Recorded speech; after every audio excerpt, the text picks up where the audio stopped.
할렐루야. 하나님의 은혜와 축복이 2부 예배에 우리 대면 예배에 참여하신 분들, 그리고 각 처소에서 동일한 시간에 살아계신 하나님 앞에 예배 자리에 이르신 여러분 모두에게 하나님의 은혜와 축복이 넘칠 수 있기를 주님의 이름으로 축원합니다. 오늘 본문 따라서 하겠습니다. 너희 하나님 여호와를 사랑하라.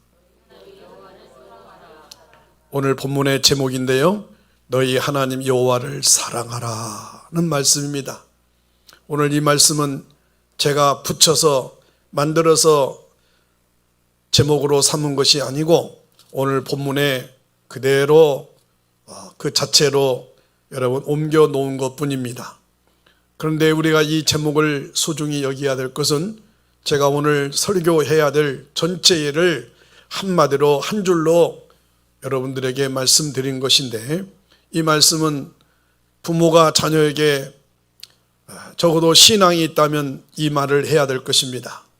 얘들아, 사랑하는 자녀들아, 너희 하나님 여호와를 사랑하라.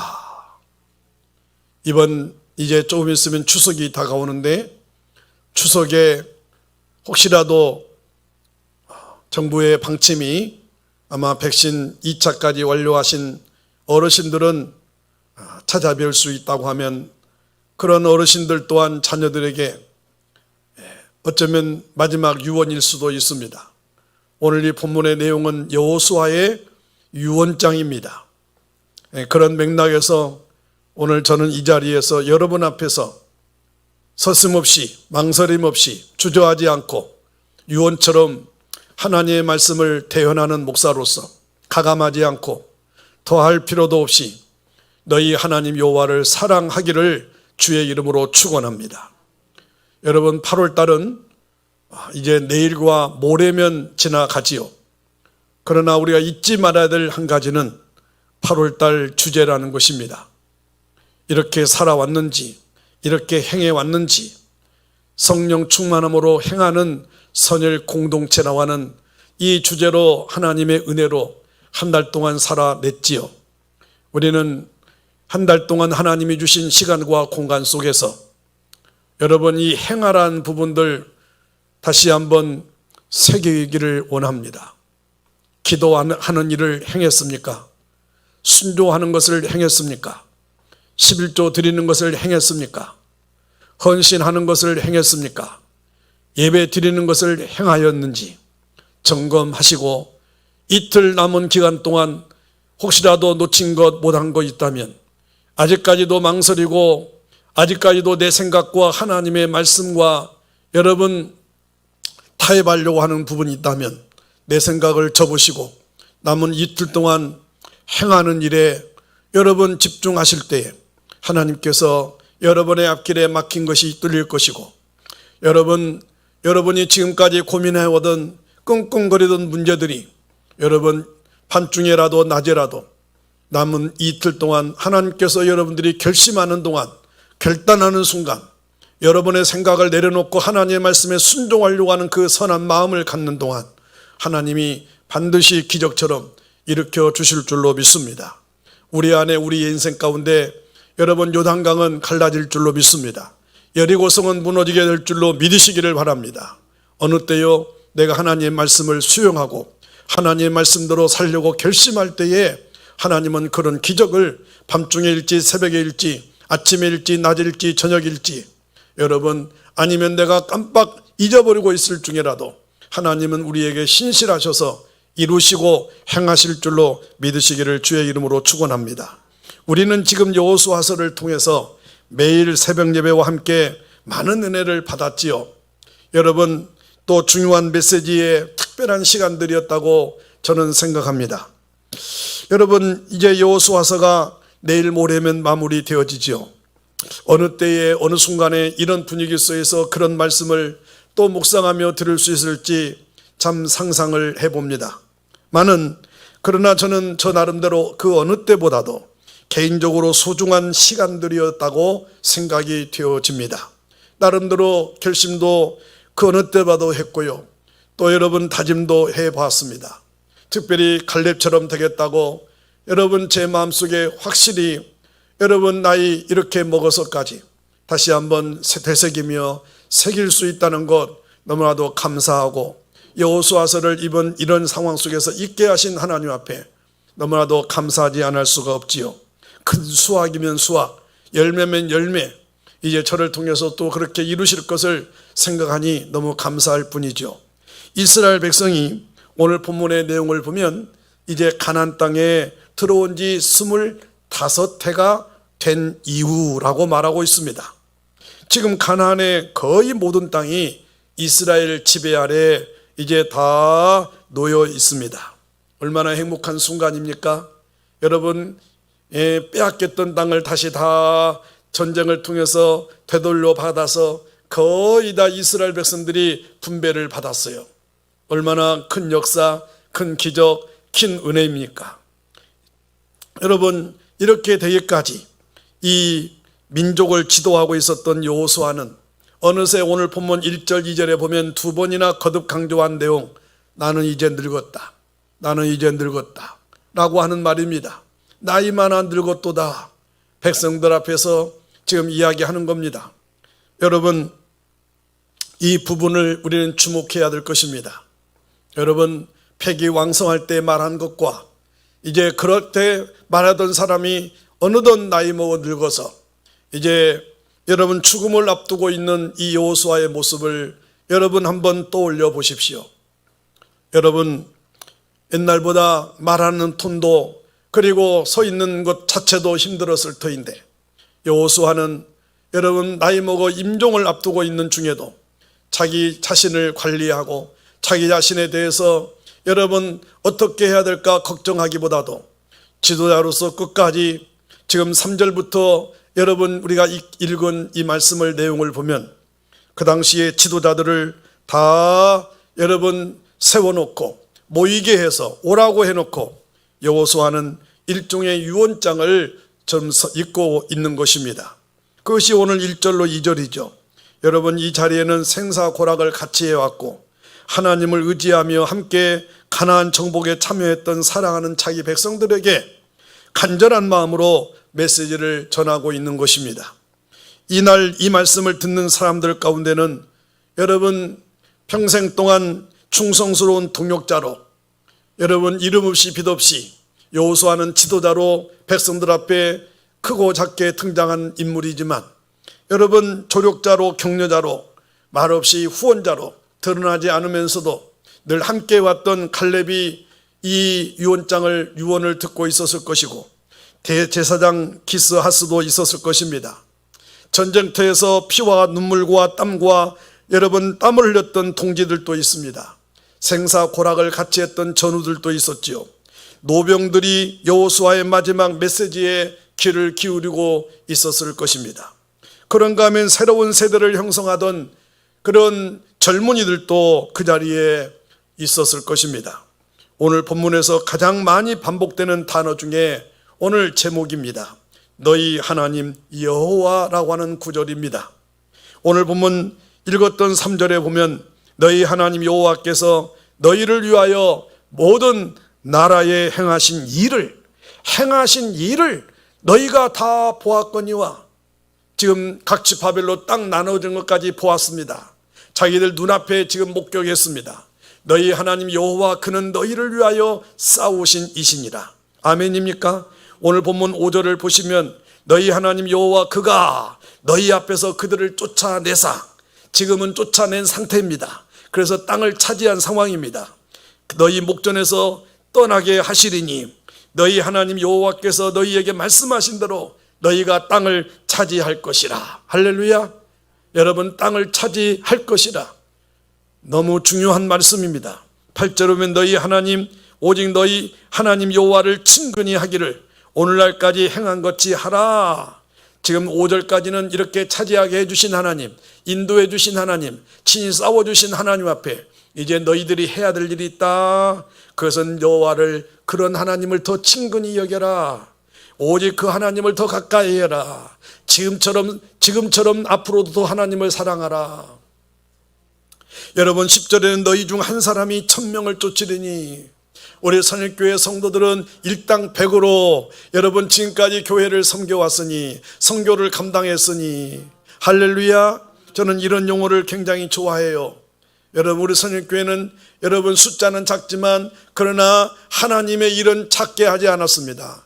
여러분, 규모는 작을지 몰라도 저 데살로니가 교회처럼, 서머나 교회처럼, 필라델피아 교회처럼 재정 상황은 안 좋아도, 여러분 건물 규모는 여러분 그렇게 변변치 않아도 하나님의 일은 여러분 순종했잖아요. 하나님의 일을 하라고 하면 재정 상황과 상관없이, 여러분 교회의 인원과 사이즈와 상관없이 아멘하며 순종해 왔던 우리 선일교회 성도 여러분들을 주님의 이름으로 축원합니다. 앞으로 잘 될 줄로 믿습니다. 그 헌신도에 따라서 하나님이 축복하실 줄로 믿으시기를 바랍니다. 여러분, 마지막 11절에 너희 하나님 여호와를 사랑하라 그러면서 11절에 뭐라고 합니까? 그러므로, 이 말이에요.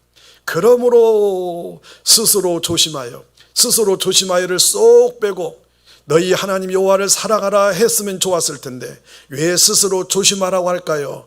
여러분, 이렇게 되게 하신 하나님이 여러분 지금까지 인도하신 것은 여호수아도 아니고 갈렙도 아니고 너희 자신들도 더더욱 아니니 하나님이 하셨으니 교만하지 말아라. 그 하나님을 떠나지 말아라. 그 하나님의 은혜를 잊어버리지 말아라. 세대와 세대가 이어지면서 계속 이 말씀을 이어가라. 계속 이 신앙을 이어가라. 아버지들이여, 어머니들이여, 할아버지들이여, 할머니들이여, 자녀들에게 너희 하나님 이렇게 역사하신 하나님을 계속해서 전수하고 전달하고 계승하고 여러분 이어갈 수 있기를 주의 이름으로 축원합니다. 여러분, 오늘 본문은요, 그런 하나님이 누구신가, 하나님이 어떤 분이신가를 알려주고 있는 거예요. 여러분, 지금까지 믿어오고 섬겨오던 하나님이 어떤 분이십니까? 여러분들에게도 과거가 있고 미래가 있고 현재가 있겠지요. 여러분, 과거에 여러분을 도와주셨던 하나님은 어떤 분이십니까? 지금 현재 여러분들과 하나님은 어떤 관계입니까? 앞으로 살아갈 동안, 내일부터 살아갈 동안 하나님은 어떻게 여러분들과 역사하실까요? 여러분, 먼저는 하나님은 어떤 분이신가를 생각하면서 하나님은 우리의 과거를 인도하신 줄로 믿으시기를 바랍니다. 계속 여호수아 끝마무리에서 계속해서 우리를 인도하신 하나님을 말해주고 있어요. 싸워주신 것, 이겨주신 것, 여러분 도와주신 것, 그거 뭐죠? 다 과거사예요. 여호수아는 가나안 정복의 역사의 주인공이었지요. 그러나 여호수아는 자기가 그 일을 이루어냈다고 하지 않습니다. 이 표현을 주목해 보십시오.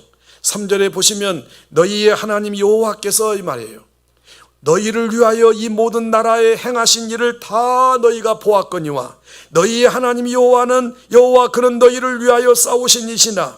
여기 여호수아가 있습니까? 여호수아가 했다고 하는 부분이 있습니까? 여러분, 그는 지금 이렇게 이야기하고 있는 거예요. 여러분들이요, 이 모든 일은 하나님이 하셨습니다. 장로님들과 수령들과 지도자들과 그리고 다음 세대들인 젊은 세대들까지 다 모이게 해놓고 그 자리에서 이렇게 단상에 서서 말했을 것입니다. 여러분이 눈으로 보고 계셨죠. 여러분들 지금 현재 다 지파별로 분배 받았지요. 여러분의 눈으로 지금 목도하고 있지요. 여러분의 눈앞에 있지요. 여러분 고개 끄덕끄덕 했을 거예요.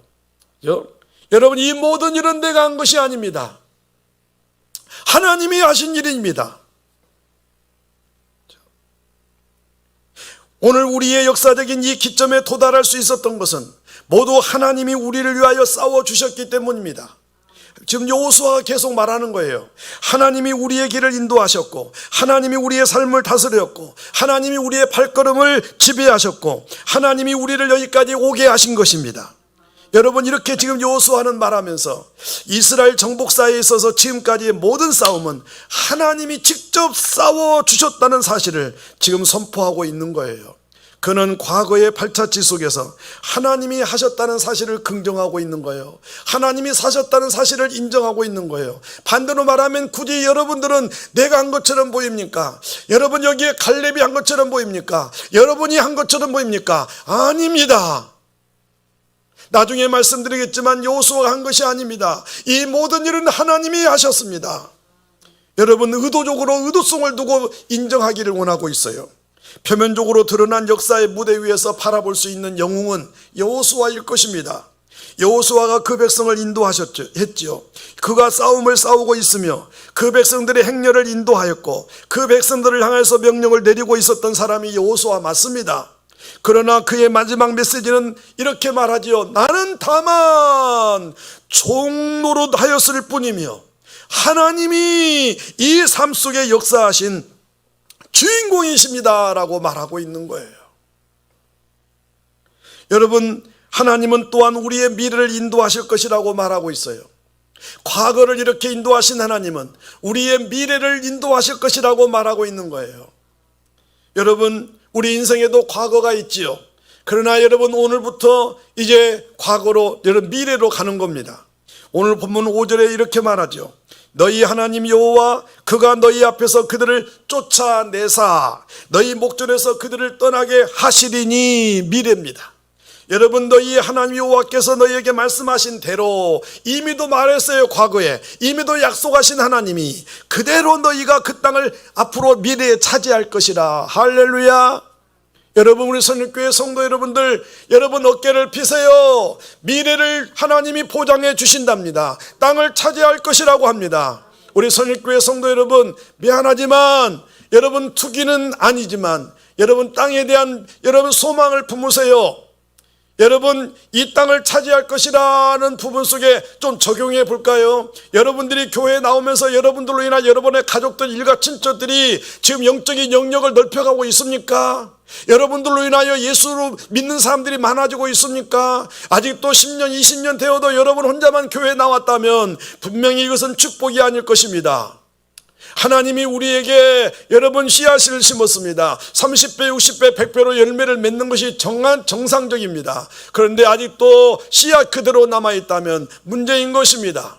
하나님이 우리에게 약속하셨어요. 땅을 차지할 것이라고요. 여러분, 눈을 열어서 마음을 열어서 생각을 크게 하여 이 축복을 누리시기를 주의 이름으로 축원합니다. 가슴을 열고 받으시기를 축원합니다. 여러분들을 지금보다 더 영역을 넓혀주시겠대요. 더 잘되게 해주시겠대요. 번성하게 해주시겠대요. 장대하게 해주시겠대요.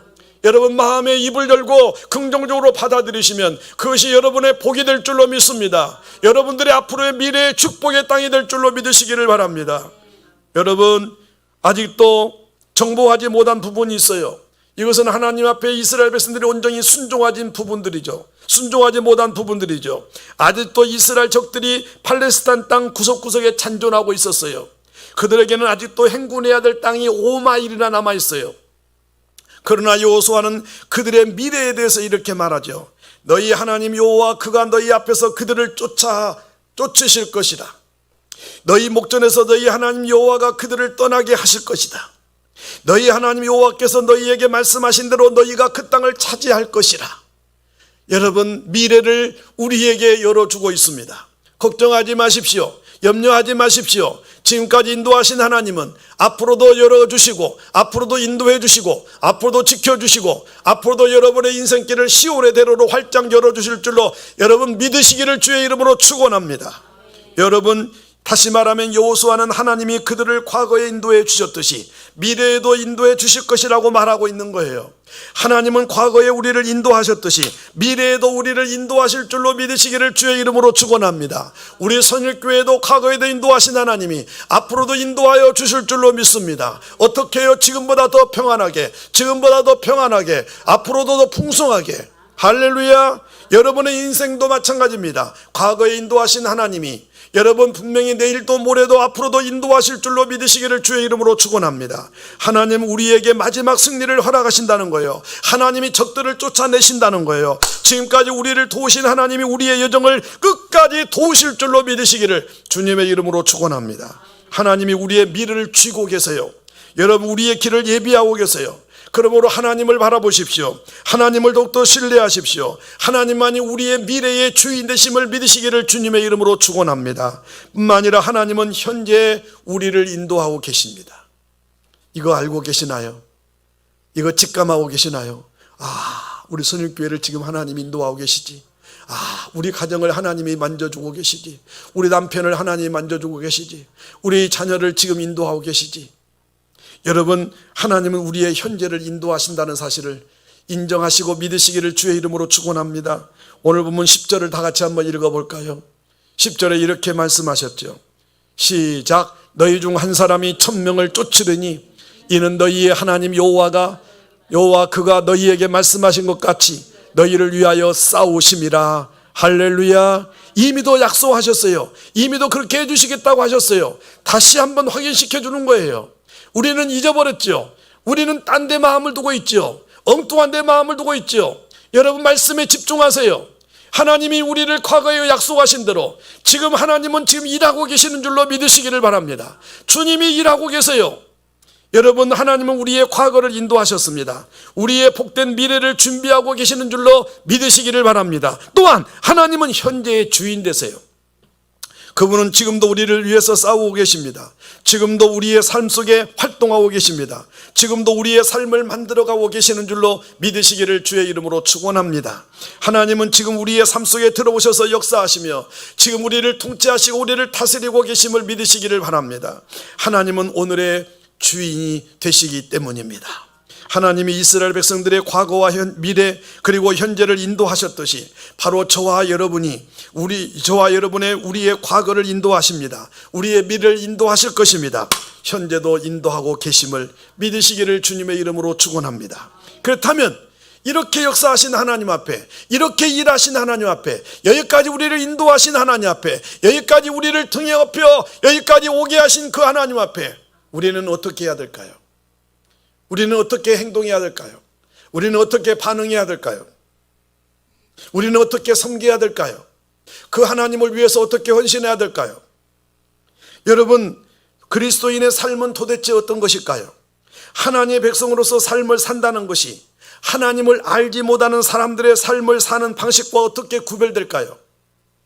주일날 오전에 한번 교회에 출석했다는 피상적이고 외형적인 정도 말고 여러분 예수 그리스도를 구주와 주님으로 신뢰하고 그리스도를 통해서 삶의 새로운 의미와 목적과 영생을 얻은 그리스도인들이 그리스도 없는 사람들의 삶과 어떻게 구별될까요? 교회에 나와서 앉아있다는 사실만으로 불신자와 우리 자신의 삶을 구별하실 수 있습니까? 그것은 전부가 아닐 것입니다.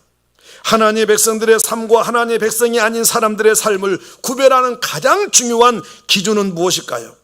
한마디로 말하면 우리의 삶은 하나님과의 관계에서 형성되는 것입니다. 여러분 지금 이 순간에도 하나님과의 관계가 올바른 사람은 이 자리에 나와 있을 것입니다. 하나님과 관계가 분명한 사람, 그 하나님을 믿고 신뢰하는 사람, 그 하나님 앞에 나는 하나님의 택한 백성이요 하나님의 자녀라는 사실을 믿는 사람은 하나님 앞에 이 시간에도 모든 일을 뒤로하고 예배 자리에 있게 될 줄로 믿으시기를 주의 이름으로 축원합니다. 그것이 바른 신앙생활인 것입니다. 그것이 하나님과의 올바른 관계가 형성되었다는 것입니다. 하나님이 없는 관점에서 삶을 바라보는 사람들에게 있어서는 그리스도인들의 언행과 불신자들의 언행이 조금도 다름이 없는 비슷한 것으로 보일 수도 있습니다. 신앙생활에는 단순히 자기 결단만으로 안 된다는 데 있습니다. 그리스도인들은 하나님을 자기 삶의 주인으로 모시고 있는 사람들이죠. 믿으시기를 주의 이름으로 축원합니다. 여러분의 삶의 주인이 하나님이심을 믿습니까? 여러분 안에 여러분들을 조종하시고 여러분들을 이끄시고 다스리시고 인도하시고 여러분의 계획을 세우지만 그 계획대로 이루시는 분은 여호와 하나님이심을 믿으시기를 주의 이름으로 축원합니다.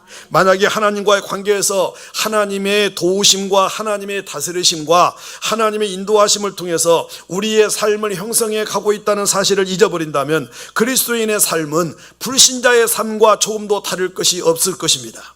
그러면 하나님과의 관계 속에서 삶을 산다는 것은 무엇을 뜻할까요? 어떻게 하나님과의 관계 속에서 삶을 형성할 수 있을까요? 하나님과의 관계 속에서 삶을 살아오기를 원했던 여호수아, 또 집요하게 그 하나님과의 관계 속에서 지금까지 삶을 진행시켜 왔던 한 민족의 지도자인 여호수아에는 하나님과의 관계 속에서 삶의 내용이 무엇인지 오늘 본문에서 장로들과 수령들과 지도자들을 그리고 모든 다음 세대들까지 한자리에 불러 모아놓고 전달하고 있다는 것입니다. 여러분 이 내용은 여호수아서 22장 5절에도 동일하게 나와 있습니다. 그러나 오늘 본문만 읽어보면 특별히 6절 7절 말씀을 여러분 주목하시면서 말라는 4번과 여러분 하라는 말씀을 잘 기억하십시오. 왜 여호수아가 늙을 말년에 여러분 임종을 앞두고 있는데도 불구하고 여러분 지적 아닌 지적, 여러분 권면 아닌 권면, 왜 이렇게 말라는 말을 했을까요? 지금까지도 수도 없이 했을 텐데요. 여러분 이 말라는 말을 오늘 본문의 핵심으로 받아들이십시오. 우리 6절 말씀 다 같이 읽겠습니다. 6절 시작. 그러므로 너희는 크게 힘써 모세의 율법책에 기록된 것을 다 지켜 행하라. 그것을 떠나 우로나 좌로나 치우치지 말라. 아멘. 아멘. 여러분 이 말씀을 중심으로 해서 여러분 세 가지로 말씀을 드립니다. 첫째로는 하나님의 말씀을 내 삶의 한복판에 두라는 것입니다. 하나님의 말씀을 내 삶의 한복판에 두면 우로나 좌로나 치우칠 일이 없습니다. 애매할 일도 없습니다. 방황할 일도 없습니다. 그렇죠? 누구에게든지 어떤 말이 와도 어떤 상황, 어떤 형편의 상황에도 흔들림이 없습니다. 여러분 이 말씀을 다음과 같이 해석할 수 있어요. 하나님의 말씀이 여러분의 삶의 한복판에 있게 하십시오. 이 말씀이 여러분의 삶의 동기가 되게 하십시오. 이 말씀이 여러분의 삶의 온리가 되게 하십시오. 이 말씀이 여러분의 삶의 능력이 되게 하십시오. 이 말씀이 여러분의 삶의 초점이 되게 하십시오. 이 말씀을 따라 좌로나 우로나 치우치지 마십시오. 이 말씀을 중심에서 살면 이럴 필요가 없다는 것입니다. 모세의 율법책에 성경에 기록된 말씀을 다 지켜 행하라는 거예요. 이 구절과 비슷한 구절을 여호수아서 1장 7절에도 볼 수 있었지 않습니까? 여호수아에게 말합니다. 여호수아가 힘들어할 때에 어떻게 할까? 그동안 모세의 등살에 엎여서 모세의 그늘에 엎여서 모세의 그림자를 밟아가면서는 아무 생각이 없었을지도 몰라요. 여러분 금방 곧장 이제 여호수아는 모세대로 해야 되는데 모세가 지도력, 모세의 인도함, 모세의 여러분 리더십을 그대로 해야 될 때가 얼마 안 남았는데 여러분 그것을 알고 여호수아는 준비했을 것입니다. 그러나 막상 모세가 죽고 여호수아가 그 자리에 등장했을 때에 여호수아는 당황했어요. 그때 하나님이 여호수아에게 나타나서 하신 말씀, 오직 강하고 극히 담대하여 나의 종 모세가 네게 명령한 그 율법을 다 지켜 행하고 우로나 좌로나 치우치지 말라. 그리하면 어디로 가든지 형통하리라. 할렐루야. 여러분 이 말씀은 역사의 새아침에 주님께로부터 받았던 귀한 말씀이지요. 여호수아가 하나님 앞에 쓰임받기 위해서 하나님 앞에 섰을 때 하나님께서 그에게 직접 주셨던 말씀이었습니다. 처음 그가 받은 말씀을 여러분 죽음을 앞두고 다시 말하는 여호수아를 보십시오. 이 말씀을 중심에서 살아왔다는 것 아닙니까? 이 말씀에서 벗어나서 지금까지 살아왔다는 것 아닙니까?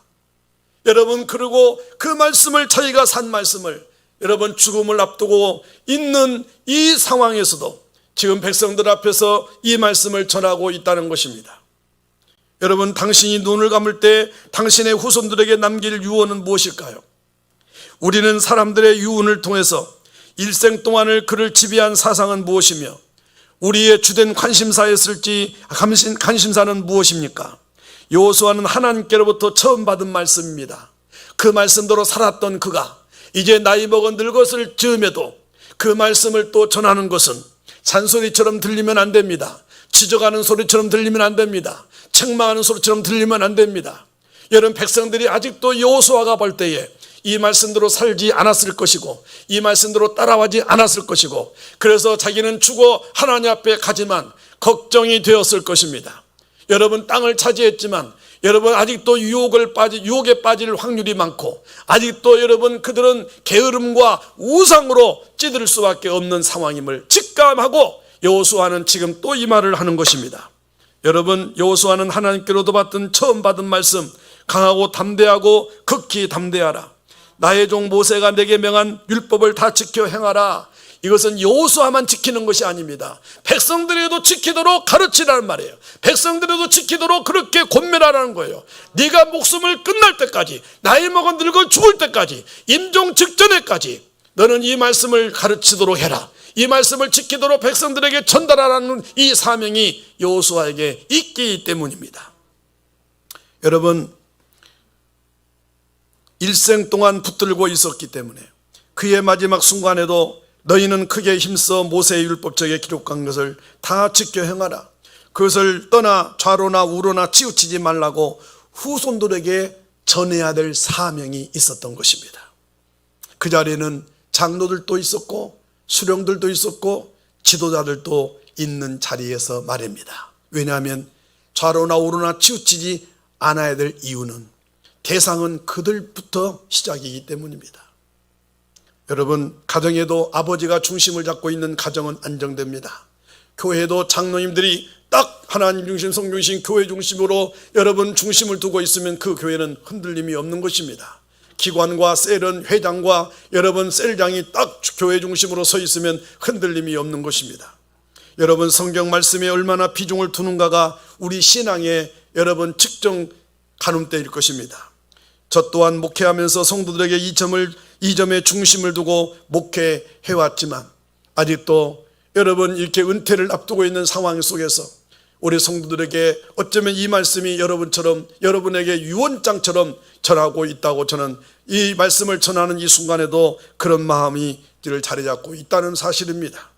여러분, 되도록이면 안 보고 싶습니다. 되도록이면 좀 안 들렸으면 좋겠습니다. 그러나 아직도 내가 살아있는 동안 눈으로 보고 있어요. 지금까지 30년 동안 해왔던 것을 왜 볼 수 없습니까? 왜 들지 못할 수 있습니까? 아예 또 볼 때 미숙한 것이 많은데요. 아예 또 볼 때 지적한 것, 책망할 것이 한두 가지가 아닙니다. 그러나 이제는 보아도 안 본 것처럼, 들어도 못 들은 것처럼 여러분 그렇게 해야 될 시점이 왔다고 저는 생각합니다. 그런데 성경을 읽는 우리의 진정한 동기는 무엇일까요? 하나님의 말씀을 삶의 한복판에 두라는 것은 단순히 성경을 공부하라고 권면하는 것이 아닙니다. 그것은 과정에 불과하지요. 그것은 최종 목적이 아닙니다. 성경에 대한 지식만으로 가득 차서 머리만 커진 기형적인 그리스도인의 모습을 면할 수가 없을 것입니다. 오늘 본문 6절을 다시 보시겠습니까? 그러므로 너희는 크게 힘써, 이 말이에요. 그러므로 이 말이에요. 그러므로 이 말입니다. 너희는 크게 힘써 모세 율법책에 기록한 것을 다 지켜 행하라, 이 말이죠. 우리는 지난주에 들었으니까 좀 그거 안 하시죠? 그거 하시지 말죠? 아니에요. 그러므로 더 크게 힘써. 여기 중요한 것은 여러분 다 지켜, 이 말도 아니에요. 이 말보다 더 중요한 것은 행하라는 것입니다. 들을 수 있습니다. 말할 수 있습니다. 전할 수 있습니다. 설교 유창하게 할 수 있습니다. 은혜롭게 할 수 있습니다. 그렇게 말하는 자신도 지켜야 되고 그렇게 행해야 되고 이 말씀을 전한 사람도 듣기만 하고 예배 시간에는 잘 들을 수 있습니다. 받아들일 수 있습니다. 아멘할 수 있습니다. 그러나 자리에서 일어난 순간부터 행하는지 안 하는지를 중요하게 생각합니다. 요한계시록 1장 3절에 사도 요한은 이 예언의 말씀을 읽는 자와 듣는 자들과 그 가운데 기록한 것을 지키는 자들이 복이 있나니 때가 가까움이라고 했습니다. 이 말씀에서도 가장 강조하고 있는 부분이 무엇인 줄 아십니까? 읽는 것 중요합니다. 듣는 것 중요합니다. 그러나 이 말씀을 지켜 행하는 것에 비중을 두고 있다는 것입니다. 여러분, 어떤 분은 성경을 20번 읽었다, 100번 읽었다고 자랑하지요. 여러분, 대단합니다. 귀한 일입니다. 그러나 통독했다는 사실에만 자부심을 느끼면 안 됩니다. 특별히 성경을 읽을 때는 어떤 사상적인 발견이나 교리를 알기 위해서 여러분 읽지 마십시오. 성경은 신학자나 사상가들이나 철학자들을 위해서 주어진 책이 아니기 때문입니다. 성경은 날마다의 삶을 땀 흘리며 부지런히 살고 있는 거리의 사람들을 위해서도 있고요, 평범한 사람들을 위해서도 주어진 책입니다. 진정한 종교개혁은 성직자에게만 주어졌던, 손에만 들려졌던 성경책을 평신도들에게도 여러분 들려줘서 스스로도 이해하고 읽을 수 있고 여러분 그 말씀을 해석할 수 있도록 여러분 넘겨주는 것이 진정한 개혁이라고 우리는 루터를 통해서도 깨달을 수 있습니다. 다시 말하면 누구라도 성령의 인도하심을 구하면서 접근하기만 하면 성경을 이해할 수 있다는 것입니다. 여러분, 성경은 누구나를 위한 책이며 우리 모두의 책인 줄로 믿으시기를 주의 이름으로 축원합니다. 성경은 철학도 아닙니다. 사상도 아닙니다.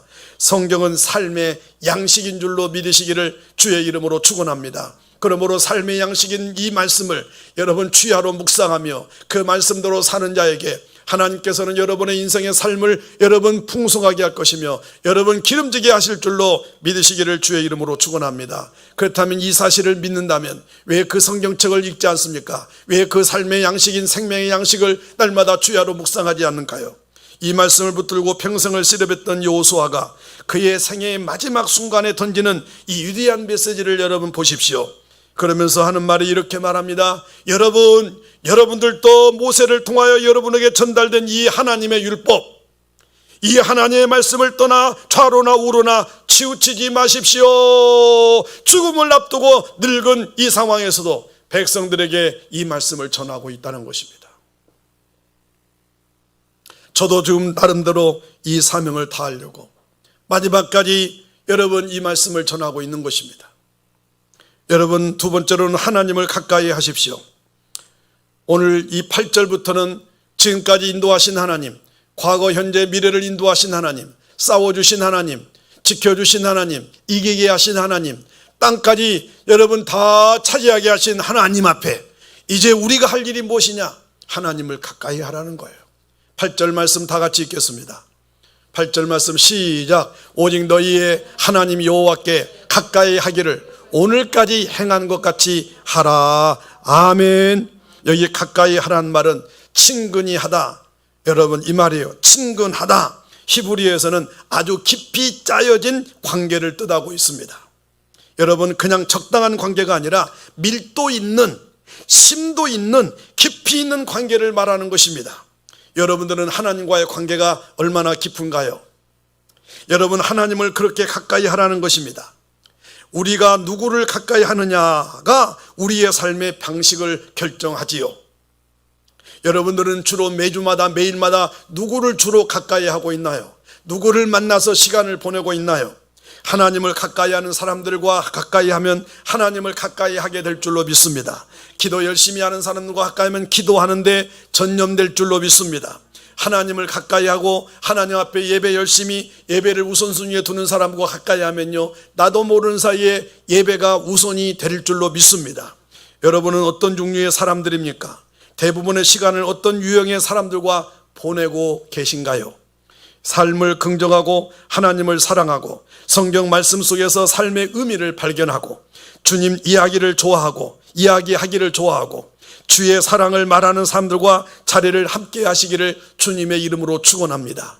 그러면 여러분들도 여러분 모르는 사이에 하나님이 여러분의 인생을 풍요롭게 하시고 축복하여 주실 줄로 믿습니다. 삶이 달라질 것입니다. 여호수아가 될 수 있었던 것은 그 혼자가 아닙니다. 그 곁에 모세가 있었기 때문입니다. 또한 그 곁에 갈렙이 있었기 때문입니다. 또한 그의 선배인 모세를 수종 들고 따르면서 여호수아는 무엇을 발견했을까요? 나도 모세처럼 돼야지, 나도 모세처럼 순종해야지, 나도 모세처럼 하나님 앞에 말씀대로 살아갈 거야 다짐하고 결심하면서 준비시킨 것입니다.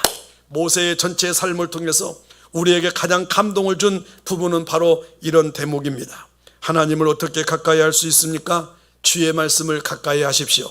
그러면 하나님과 가까워질 줄로 믿습니다. 마지막으로 하나님을 사랑하시라는 것입니다. 오늘 본문 11절을 다 같이 읽겠습니다. 시작. 그러므로 스스로 조심하여 너희 하나님 여호와를 사랑하라. 아멘. 오늘 결론이자 마지막 말씀입니다. 그러나 마지막 말씀으로 여러분 듣는 사람에게는 오늘 본문이 유언장이라는 것입니다. 다시 이 감정, 이 마음, 이 상황, 이렇게 코로나 상황 속에서 이런 말씀을 또 언제 전할 줄 누구도 모릅니다. 저 또한 여러분에게 이 말씀이 마지막 말씀이 될 수도 있습니다. 모든 그리스도인의 신앙의 절정은 주님 사랑해요. 이런 중에도, 이런 상황 중에도, 이런 형편 중에도, 힘들고 어려운 중에도 두 손 들고 주님 사랑한다고, 하나님 사랑합니다 라고 고백하시기를 주의 이름으로 축원합니다. 그 순간 어둠의 영은 물러갈 줄로 믿습니다. 근심 걱정은 떠나갈 줄로 믿습니다. 여러분, 주님은 우리가 그분을 사랑하는지 지금도 확인하고 있는 거예요. 여러분, 자기를 3번이나 부인했던 시몬 베드로를 부활의 아침 디베라 바닷가에서 만났을 때 주님께서 첫 번째로 하신 메시지가 무엇인 줄 아십니까? 여러분, 첫 번째로 하셨던 질문이 무엇인 줄 아십니까? 요한복음 21장 15절에 요한의 아들 시몬아, 네가 이 사람들보다 나를 더 사랑하느냐 하시니 가로되 주여 그러하여다 내가 주를 사랑하는 줄 주께서 아시나이다. 분명히 이 사람보다 더 나를 사랑하느냐? 우리는 그 사람만큼만 사랑할 줄 알아요. 우리는 그 사람 정도만 하려고 해요. 그 사람 정도만 헌신하려고 해요. 아니요, 우리 주님께 사랑을 많이 받은 사람은 그만큼 사랑해야 되잖아요. 그만큼 헌신해야 되잖아요. 그만큼 보답해야 되잖아요. 그만큼 반응해야 되잖아요. 그만큼 더 충성해야 될 줄로 믿으시기를 주의 이름으로 축원합니다. 여러분, 베드로에게 주님이 질문하고 있는 거예요. 이 사람보다 나를 더 사랑하느냐? 이 사람들보다 나를 위해서 나를 더 사랑하고 있느냐? 사랑하면요, 말씀을 듣게 돼요. 사랑하면요, 말씀을 지키게 돼요. 성경은 사랑은 율법의 완성이라고 가르치고 있잖아요. 사랑하면 계명을 지켜요. 그런 사람에게 주일 지키세요, 11조 드세요 말 안 해도 잘해요. 여러분, 하나님을 사랑하고 있는 사람들에게 10계명의 암송을 요구할 필요가 없어요. 저는 여러분, 지난 주일 오후에 마치고 집에서 여러분, 이상한 전화를 받았어요. 그동안에 여러분, 독일에서 중국에서만 받는 그런 전화 소리였어요. 그래서 여러분, 이렇게 전화를 받는데 여러분, 저 김태훈 청년과 김혜영 청년 부부의 전화였어요. 여러분, 이 코로나로 인해서 보통 우리 선일교회 전통적으로는 결혼하고 나면 반드시 감사 예배를 드리게 되죠. 거기에 청년들이 참여하게 되었습니다. 그런데 여러분, 약속은 했지만 코로나가 4단계에 접어들면서 이 예배를 못 드린 거예요. 이미도 나는 여러분, 한번 약속한 부분들 가운데 내가 직접 기독교 백화점 가서 여러분, 액자를 사서 여러분, 트렁크에다가 넣어놓고 다니는 거예요. 하나님 앞에서, 하나님, 빨리 이 아이들 이거 달아주고 싶은데 기회를 노리고 있지만 계속 4단계가 연정되고 있잖아요. 그래서 제가 결단했지요. 예배는 차차 드리더라도 이렇게 오래전부터 사놓은 액자는 이 신혼 부부 가정에 빨리 액자를 걸어놨으면 좋겠다. 그래서 사무실다가 여러분, 옮겨놓고 가져가도록 했습니다. 근데 이 청년 부부가 아마 지난 주일 오후 예배 끝나자마자 여러분, 마치자마자 집에 가서 그거 다는데 여러분, 이 동영상으로 비춰주는 거예요. 다는 모습을 보여주는 거예요. 너무 좋아하는 모습을 본 거예요. 너무 감격해하는 모습을 보는 거예요. 그렇죠? 그러면서 저는 또 다른 장면을 봤어요. 이미도 그 액자가 달리기 전에 이미도 그 옆에는 십자가가 딱 벽에 걸려 있는 거예요. 제가 얼마나 기뻤던지. 그들 중심에는 이미도 하나님 중심, 이미도 성경 중심, 교회 중심으로 딱 그들은 누가 시키지 않았어도 딱 십자가를 걸어놓는 거예요. 그 옆에 여러분, 교회에서 준비한 그런 액자를 딱 거는 모습을 볼 때 얼마나 행복했는지 모릅니다. 여러분, 하나님을 사랑하면요, 시키지 않아도요, 굳이 여러분 그렇게 가르치지 않아도 다 합니다. 여러분, 하나님을 사랑한다면 하나님 외에 다른 우상을 둘 리가 있습니까? 주를 사랑하는 사람들이 여호와의 이름을 망령되이 일컬어 주의 명예를 훼손시킬 수 있겠습니까? 여호수아서의 마지막 메시지가 무엇인 줄 아십니까? 오늘 새벽에 제가 이 말씀을 전한다고 그랬지요. 여호수아가 마지막 말은 우상을 멀리하라는 겁니다. 23장 24장 계속 보세요. 다른 신을 섬기지 말아라. 이 말을 23장에서만 말한 게 아닙니다. 24장에서 말한 게 아닙니다. 이미도 하나님도 말씀하셨고 모세도 말했고 여호수아 때에 계속 했습니다. 그런데 그들은 그 우상을 버리지 않았잖아요. 지금 새 땅에 들어왔지만 그들을 여러분 버리지 못하고, 여러분 다 치우지 못하고, 정리하지 못하고 그들과 이제는 여러분 유사하게 사는 거예요. 여러분, 같이 살면 그들을 쫓아내는 것보다는 이제는 이스라엘 백성들이, 하나님 믿는 백성들이 그들 속에서 문화에 파묻히고 여러분 시대 속에서 그 흐름 속에 그들이 빠져 들어가게 되어 있습니다. 나중에는 하나님을 섬기기보다는 이제 우상을 섬기는 일이 보편화가 될 것입니다. 그래서 여호수아가 마지막 메시지로 우상을 멀리하라, 여러분들에게도 지금 말하고 있는 것입니다. 여러분의 생각과 여러분의 마음속에 자리 잡고 있는 우상, 여러분의 가정 속에, 여러분 서랍 속에 자리 잡고 있는 모든 모양이나 모든 흔적들, 여러분은 한번 뒤적버리십시오. 우상을 멀리하라는 거예요. 하나님과 그분 자신과 우리 사이에 아무것도 끼어들기를 원치 않으시고, 끼어들었을 때 질투하실 정도로 우리를 사랑하시는 하나님이신 줄로 믿으시기를 주님의 이름으로 축원합니다. 여러분, 하나님의 말씀을 붙들고 일생을 살았던 여호수아는 그들의 여러분 동족들에게 자기의 유언을 말합니다. 그의 유언에서 하나님은 어떤 분이시며 우리는 그 하나님을 어떻게 섬겨야 되는지 여러 가지 부탁의 말씀입니다. 하나님은 과거를 인도하셨고 미래를 인도하실 것이며 현재를 인도하시는 분이시라고 말하고 있는 것입니다. 이 하나님을 섬기기 위해서 우리가 할 일이 있습니다. 하나님의 말씀을 삶의 한복판에 두라는 것입니다. 하나님을 가까이 하라는 것입니다. 하나님만을 사랑하는 것입니다. 이 말씀은 명령이며 단계적이며 상호 보완적입니다. 여러분의 인생 속에 이런 하나님을 사랑할 수 있기를 주님의 이름으로 축원합니다.